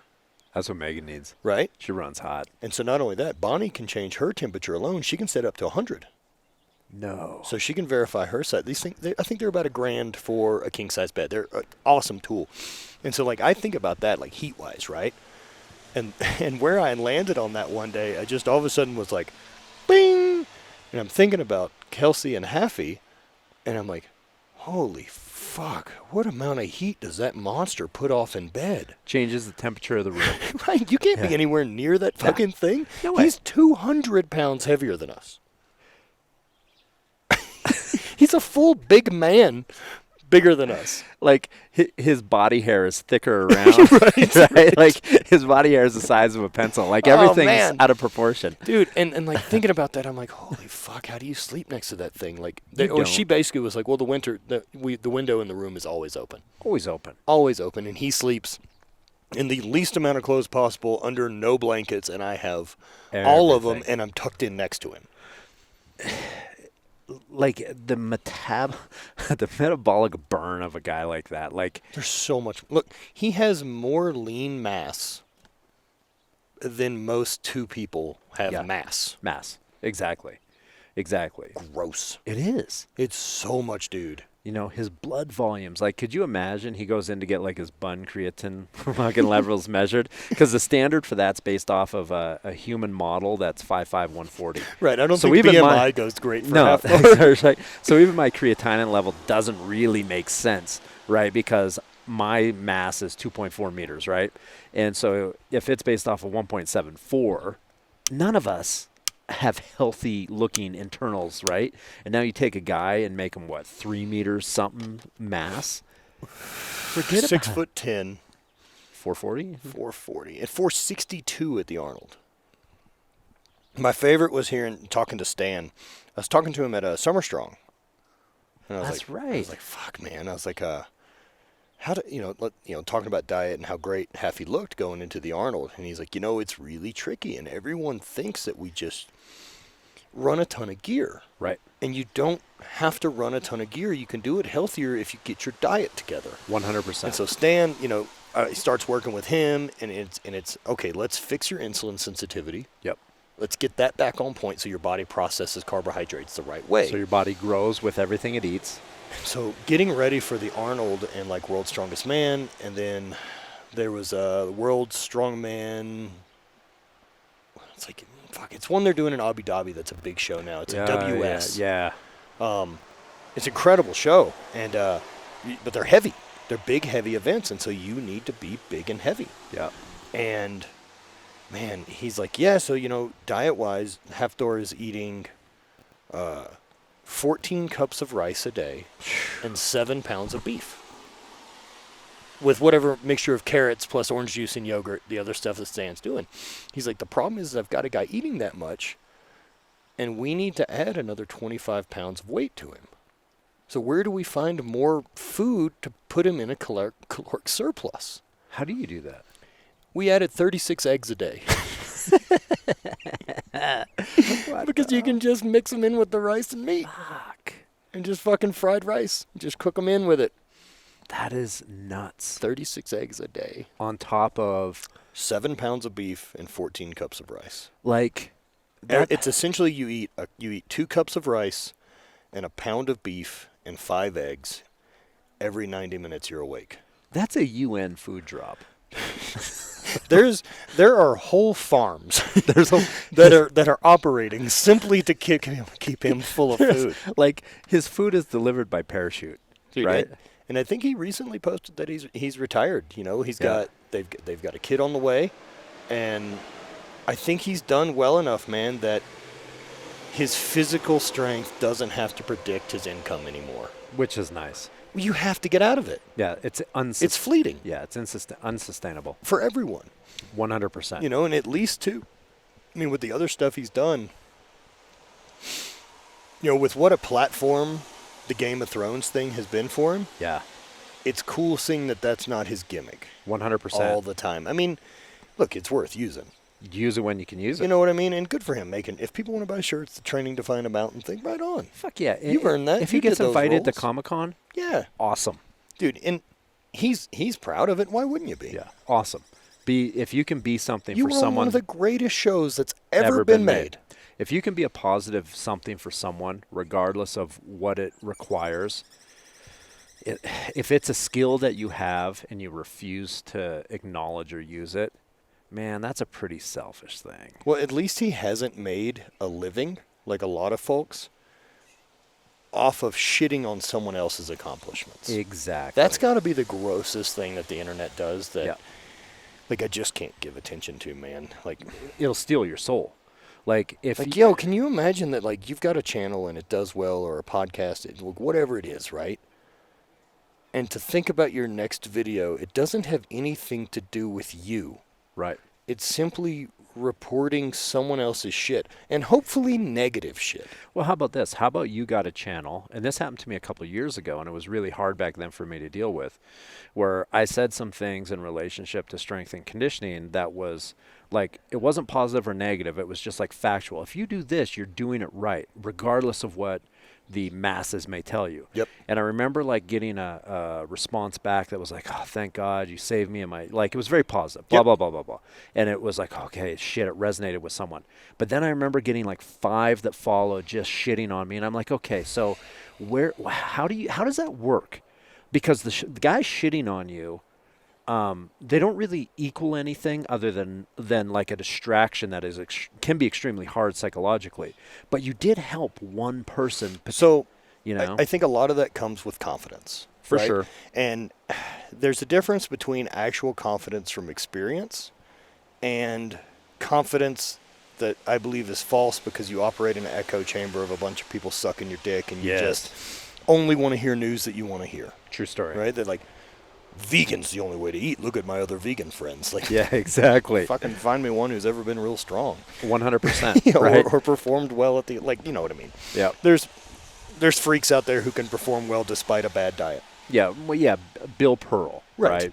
And so, you know, whatever those cases are, one of the things I'd heard that I really have instituted well, and it's changed my mind on that because most of my time is spent in this public domain now, is I don't take advice from people, or I don't take criticism from people I wouldn't ask for advice. Right. Fuck them. Fuck them. I didn't ask you for shit, my friend. Yeah, exactly. The other thing that I'm very, very aware of, and it's people that shit on stuff, you find me a single book review on Amazon. Yep. That's a negative book review written by someone who's wrote a thing.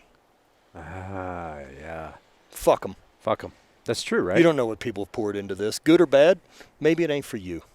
Exactly. There's a lot of things I don't like the flavor of. Doesn't mean I'm stopping my choice of eating, you know? Oh, or I'll change the channel. Change the fucking Just channel. because I don't like the restaurant doesn't mean I need it to fail. Right. Like, same people go. Same people go.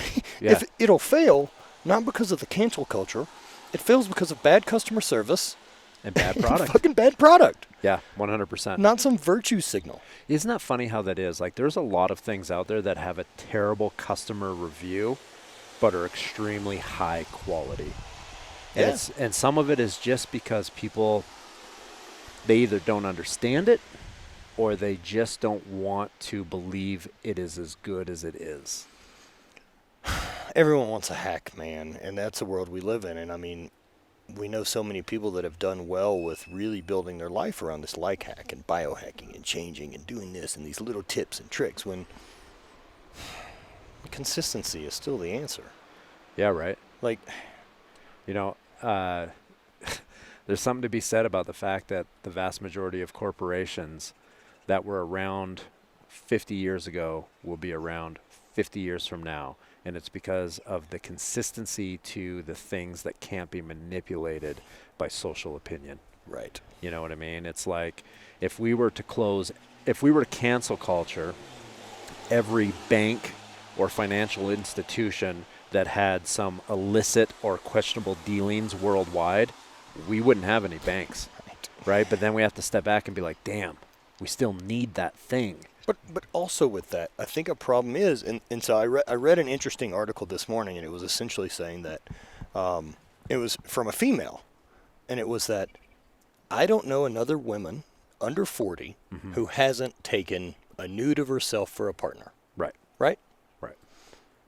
So at what point do we have to give politicians and people fucking slack and realize that they were humans too in their 30s? And stand up for it and stop pretending that there's this fucking paradigm that they're not humans. And if not, we're never going to have another president. And not only that, like, give people the fucking chance to grow and change and say, I'm sorry. Yeah. I fucked up. Yeah. Or, I know better now. Right. You know, because, dude, you can't be perfect at 20. That's why you get better at things. But so many people in our country are so fucking afraid to say, I was wrong. And let me learn and change and grow with it and be like, yo, I just fucked this up years ago. And I wasn't right. But I can't change it. Can't change it. Bill Clinton Bill Clinton played the fucking saxophone on the stage of the MTV Music Awards, right? Do you know how unacceptable that is nowadays? So not only did he do that, the whole Monica Lewinsky thing, the whole thing now, he didn't even get fired for the most part. Like he banged a 22-year-old intern, and somehow it was her fault. Her fault. And these are things that, you know, and this is somebody who was a president that, based on today's standards, holy shit. Bill can't even get on the ticket. He would, and he's a president that we remember and like. Yeah, as being a relatively successful guy, and a dude that we'd all probably like to have a beer with. Yeah, 100%. And didn't he play bongos with fucking Matthew McConaughey too? Like one of the golfers, like probably like fucking Bill. Just yeah, man. Hey, just man, here throwing out thumbs up. Yeah, it's like, could you imagine the shitstorm? Okay, and the saxophone's a weird musical instrument, to say the least. That means he spent a lot of time learning to play an instrument that already is obscure. You could take fucking Trump tomorrow, have him riff like fucking Hendrix, and people will be like, fuck that guy, he's wasting our time. Fuck him. He's wasting our tax dollars. Like, we're such a backward society right now, right? Yet he has somehow, and it's interesting, I think he has pulled off, I mean, truly, he's Teflon Don. He is master television and social media, and somehow he did it at 74 years of age. And one of the ways I think that he's done it is he's unapologetic. I agree. And also we're aware that he paid a porn star to have sex with her. And then this is fucking public knowledge. Like none of like, and like he was never like, I didn't do that. He was just basically like, dude. Not only is it public knowledge, he then referred to her as horse face. And it's still like, he's still just like ding ding, oh, bulletproof, ding ding ding. He's got the John Wick suit. He's got John Wick's fucking cloak of invincibility. And it's really tough for people to pin you down if you don't lie about your shortcomings, and he doesn't. That's he owns them, and he's an asshole. Yeah, for all of his faults, it's very hard to be like, yeah, well. And he's like, yeah, well, what? And then you're stuck. Right. Because the people he's running against. We heard you did this. And he's like, yeah. Yeah. What about it? Because now we're running against people that are trying to knock him off. And when you say that to them, they have to backpedal because they've been lying about it for crawfish and get so shitty, dude. Yeah, it's like, hey, didn't you do this? And it's like, oh, no, I didn't do that. And it's like, oh, yeah, you did. You did. You did, you son of a bitch, and now you're lying. So now I knew you did a shady thing, and now I can't trust you. Right. At least with this dude over here, he's selling rotten tomatoes. Well, what do you want to do about it? Fuck, we know they're rotten. They're rotten. Right? They are cheap. They're cheap, right? It's like, so you get some good ones and you get some bad ones. It's part of the deal. Sort through the pile, right? And I think that's where we're stuck right now in the United States is, like, cancel culture scary to me for a lot of reasons. Well, because we're trying to hold impossible standards. Yes, that no one can hold. No. And we're also so celebrity obsessed that we elected a reality show host to run the country. Right. Rob Lowe said it best on Rogan a couple weeks back. There is no reason to be famous anymore. I love him talking about the 80s, though. He's like, this is fucking great. Drinking kamikazes and sniffing cocaine. Yes, like that's how he remembers his life, right? And no one could question it, right? No. It's like, You do that one terrible thing now that makes you. Yeah, fuck the 80s are with cell phone footage. Oh, so fun. Dude, cell phone videos in the 80s, we can't have that. No, I remember hearing, because I was young in the 80s, right? So, like, in 85, Ozzy snorted a line of ants. A line of ants. Well, that's exactly it. It's like the worst thing that came out of the 80s is you can't find literally the one Polaroid that got lost in a drawer, right? And unless someone finds it in their grandma's house, it'll never come back to rear its ugly head. Yep. You know? Ever. We've decided to put it all online. Yes, and for better or worse. Have it there forever. Forever. And this is the thing that people need to remember. Just because we forget about it and stop searching for it doesn't mean our enemies didn't download it onto a hard drive somewhere and keep a giant database of fucks for the future. Well, we've seen who does that. Name's Epstein. Epstein, right? Epstein, China, Russia, North Korea, Iran, right? So you get some guy and someone finds that one photo, gets it onto the electrical media, and somehow say, like, maybe the government's smart enough to get it back off. In that 1 second it was out there.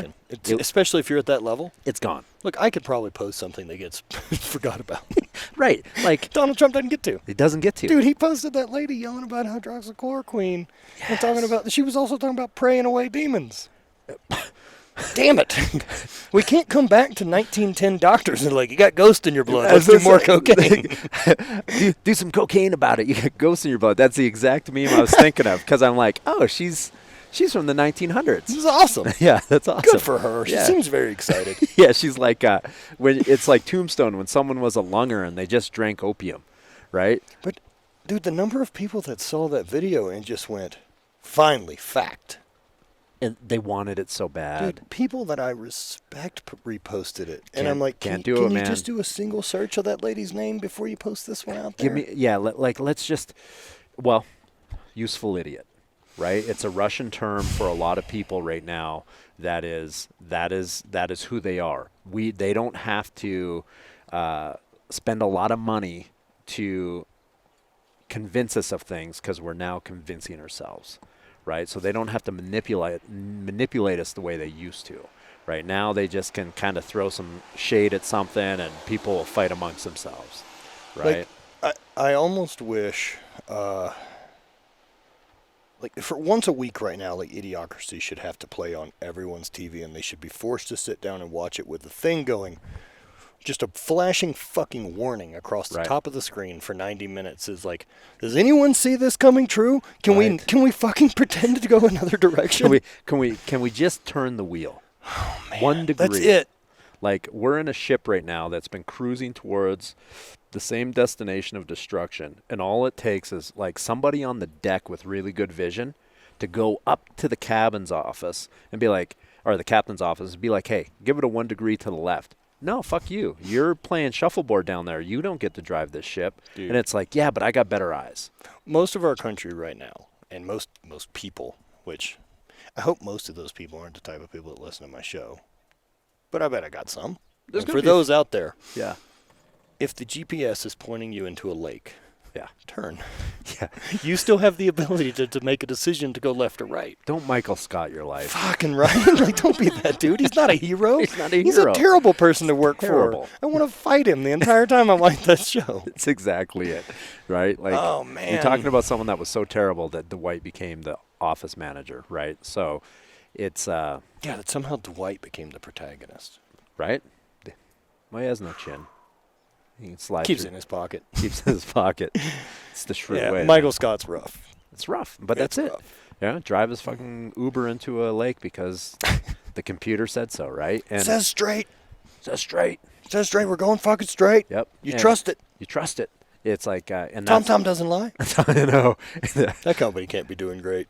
I don't. We think need to pivot. Do you remember how many? Do you remember how many fucking TomToms or variations of that system you broke because I used to use a hard glass screen, right?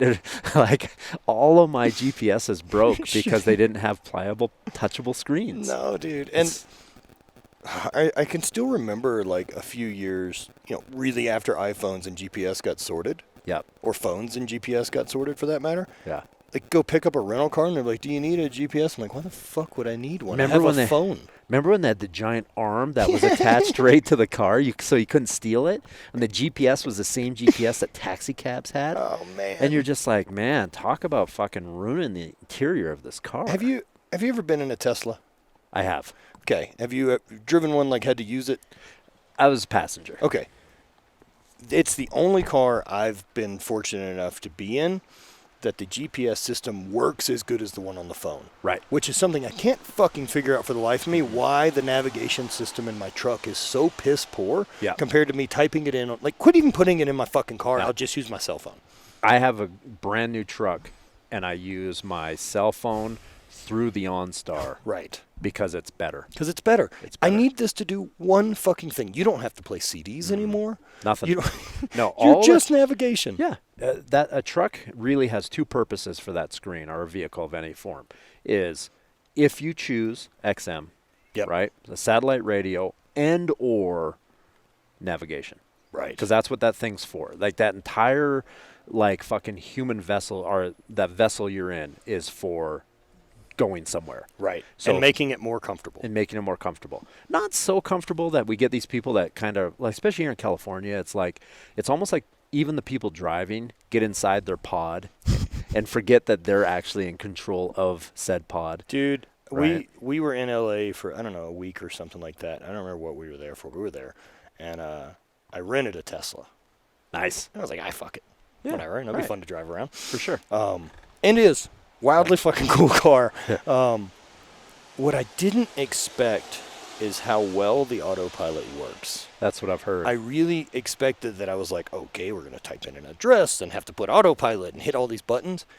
It's the same as turning cruise on. Yeah. It's bop, bop. And you're going. And it just goes. And you go, well, fuck. This is how all cars will be in 5 years, and should be. Should be. And as much as I love carburetors and horsepower, living in California for even now 2 years. You remember the cars from iLegend? Yeah. They need to start fucking rolling those things out. Fucking ASAP. Yeah. Yeah. Because people can't. People are too distracted. Right. And fine, we're not going back the other way. Yeah. So let's implement this. You go down to LA, put them all in their little fucking tube that drives itself perfectly at perfect speed, at perfect everything. And you don't have to sit in traffic for 8.5 hours on Thanksgiving what Elon's Day. trying to do with digging a hole under L.A. with the boring company. Do it. Just get it done, right? Dude, yeah, and I mean, man, I like driving. iRobot, not iLegend. Yeah, perfect. I took two fantastic movies from Will Smith and combined them. I'll give one fantastic movie. I did not care for I Am Legend. They could have done it so much better. Well, you mean just actually use the book? Yes. The book's great. The short story by Richard Matheson is so fucking good, and people forget how old it is. Yes. This is the third movie that is attempted to make it. Yeah. There's a Vincent Price one, there's a Charlton Heston one, and there's fucking Will Smith. There's Omega Man with Charlton Heston. Yeah. There's a Last Man on Earth. Yes. Is Vincent Price. Vincent Price. And then there's I Am Legend, the first one actually named after it, and where they fuck the whole project up. I Am Legend is... If you haven't seen it, go fuck yourself. Spoiler alert. Yeah. You missed it. It's 10 years old. 10 years old. I'm not a CG. I don't care for it too much. Right. And where the stories could have still really worked is in I Am Legend when Will Smith runs into the other humans. He meets this woman and her kid. Yep. And they're a little off looking. Yes. Where that would have been in the book is they were actually a mutation on the vampire thing that allowed them to be daywalkers. God. Right? And that's a game changer. So here's where the movie goes from that point on. I can fix I Am Legend. He's working, so he's got these other people, and they're talking about this place that's going to be salvation. Yep. They know it. We're going. Will Smith's on board. The problem is he's been duped by this daywalker. Right. And so what they do is they imprison him in the book. So they imprison that character. I can't think of the main character's actual name. Either way. Yeah, it's in the book. It's either way. But he basically boards himself up in his house every night, drinks himself to sleep, and listens to Johnny Cash. And then in the daytime goes out and kills vampires. Right. What a better movie. Dude, and so gets imprisoned by the vampires. So they're not these monsters in the book. They hold conversation. They're vampires. They're vampires. Right. more Bela Lugosi. Yeah. More somewhere between Bela Lugosi and a zombie because they just show up at his house and they couldn't figure out how to get in. They're like, no. Yeah. Screaming his name. Yeah. And basically they have no short-term memory. No. Yeah. They're like, doors, boards. Doors. I remember these, kind Right. of. And so they just scream his name until it like passes out. And so he's in prison and they're going to fucking they're doing a public execution. Right, because with they're him, in right? control. Because they've taken over. Yeah. And so the scene in the movie or in the book is so they wheel him out, or not wheel him out, but walk him out in front of this massed crowd, right? And they've got him bagged. Yeah. And they bring him out and they pull the bag off, and he can see this crowd, but it's all blurry. Yeah. They pull the bag off, and the response from the crowd is gasp. Because as far as they're all concerned, he's the one that comes to their house at night and kills them in their sleep. He's the devil. He's the monster. Yeah. He's the one they'll tell stories about. He's the one you warn your kids about. I am legend. It's all reversed. Right? He's He's the bad guy because he's on the because there's one of you. Yeah. Yeah. Adapt or die. They need to remake that. Star is Born #4, right? So good. Yeah, they need to could do it be again. done so well. Like that whole thing is such a kick in the fucking teeth instead of the happy ending. Yeah. We're not rebuilding after a turn like that. No shit. And the new thing has shown up to take over. This is why Neanderthals aren't around anymore. We won. We won. And yeah, what a ridiculous. And ridiculous. like it's amazing like what's won throughout society that people don't give enough credit to. For one, despite what I feel, Catholicism. Right. How do I know that we won? What year is it? Exactly. Everyone around the world uses that number? Done. Done. Yeah. That's exactly it. That's enough proof. They won. Nope. And that's really where it comes down to. And it's kind of a strange phenomenon, right? Yep. But I'll tell you what, pod cars in L.A., that's the future. I'm into it. Fuck, man, I'd get in it. Hell yeah. Dude, I adapted so fast to autopilot, and I was like, this is the goddamn greatest thing ever. I don't understand why every car doesn't have it. For sure. Like, I have no problem. Blade Runner? We'll have it. It's coming. Yeah. You know what I mean? If someone wants to run a car out in the fucking Iowa in the year 3000 off some grain fuels that they figured out how to use, and everybody else is doing magnetic transportation, that's okay. Right. We can still have, like, track days, I guess. Yeah. For those cars. All right, let's take this in for a landing as for sure. Almost 2 hours in. I want to thank you for coming, man, and always stoked to be able to come out here. Where can people find your stuff other than Daily Destroyer? So my #1 forum is still Instagram. I don't use Facebook too much anymore. No, it's awful. I don't like Twitter. Same. So I don't use Twitter at all. So forget those guys and their communist ways. So I'm Instagram. Derek Woodske at Instagram. That is it. That's the easiest way to get a hold of me. And then hopefully in the next 12 months, you can catch us on the road talking in person. Hell yeah. Let's do it. Yeah, Daily Destroyer will be linked below on the YouTube channel, and I think it is in the show notes on iTunes. So check us out and join the program. We do it for daily programming, 4 days a week of training, some conditioning work, mobility. You get access to both of us. It's $30 a month.